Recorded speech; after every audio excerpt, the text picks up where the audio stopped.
realize it. And so I'm an expert in the law, and I've been doing this my whole life. And so I know that because this woman is caught in the act of adultery, it gives us the right to stone her because she's in sin. Her life doesn't match up to the expectation of the law of God. And so this stone that I have here, this rock that I have here, I am justified to throw it at her. Wow. Religion is made up of rocks. Jesus said it like this, that the house built upon the rock, Yeah. not the one who's cooking. Right. Yeah.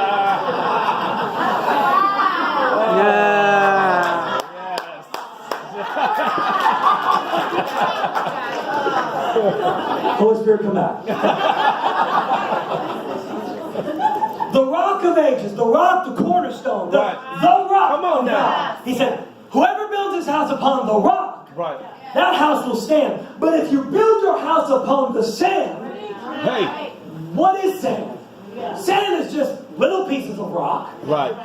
The little bits and pieces of God that I like to build my life Wow. upon. The little convictions that I like to carry. Like I'll build my entire ministry on something that I've never struggled with. Right. Because I don't feel guilty about it. And Right. so I can build a whole ministry against abortion because I never had one. I never struggled with one. I never knew anybody that had one. And so I can build a whole ministry about it. And when you don't live up to my standard of living, I am justified in throwing this rock at you. Get real, Pastor. Or, well, you know, the Bible talks about sexuality, and so, well, if you're not living up to that standard, I built my whole ministry on what you should do and how you should be. And so I'm justified in throwing my rock at you because you don't live up to my standard.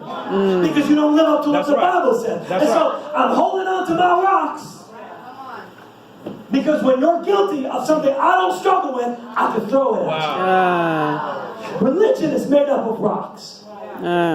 But can I tell you that the stones that you carry are going to be the standards you must commit to? So you better be careful with the stuff that you say and the judgment that comes out of your mouth. Because you may not be guilty of their sin, but you are guilty of your sin. That's right. Jesus said it like this in Luke chapter 6, verse 38. He said, "Give and it shall be given to you." We always talk about this when it comes to money, but Jesus isn't talking about money. That's right. He's talking about judgment. And when he says this, he says, "Give judgment and it will be given to you." That's right. Hear this. Pressed down, shaken together, and running over. The more measure you use, 10 times is going to be given to you. Maybe nobody's celebrating your life because you've been throwing rocks. Wow. And you built your life on one thing that you've never done, or one thing you don't struggle with. But you know what I love about Jesus? Come on now. Jesus takes it to a whole nother level. Come on, somebody. He said, yeah, the law says don't commit adultery, but I'm going to bring it over here, and relationship with me is much finer than you think. Come on, Because, somebody. yeah, you got a marriage certificate to your spouse, right?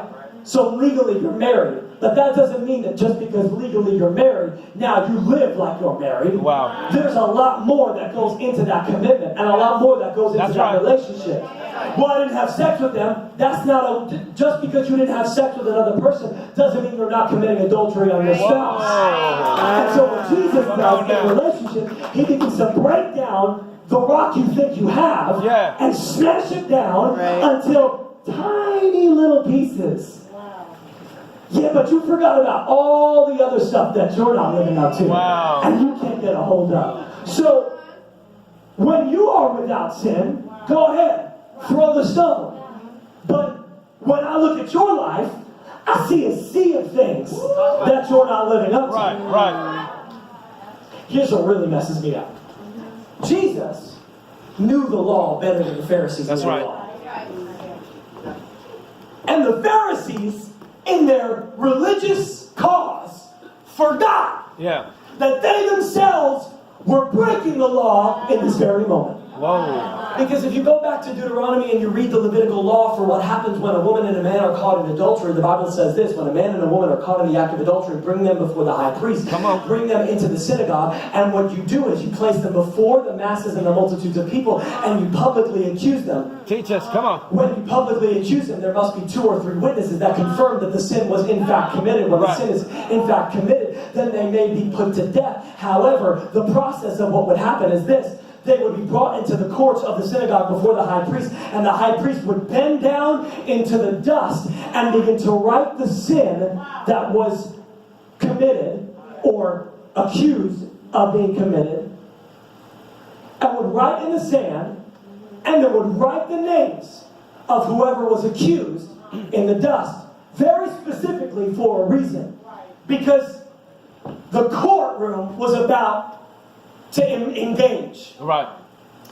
And if they were confirmed that they had been in sin, the two would be put to death. But if they were in fact confirmed that they were not guilty, the high priest would take his hand and would begin to swipe away the dust of the names as if it had never been done, as if their names had never been written. They would wipe away the sins that had been accused. The problem is that the Pharisees forgot to bring the dude. Right. The Bible demands that there must be both present. Right. The man and the woman. Now, whether or not there ever was a man or they were setting her up to kill her and to get Jesus is none of my concern. All I know is that you built your ministry with rocks, and Jesus looked at you and said, but what about the stuff you're doing right now? What about the sin in your life right now?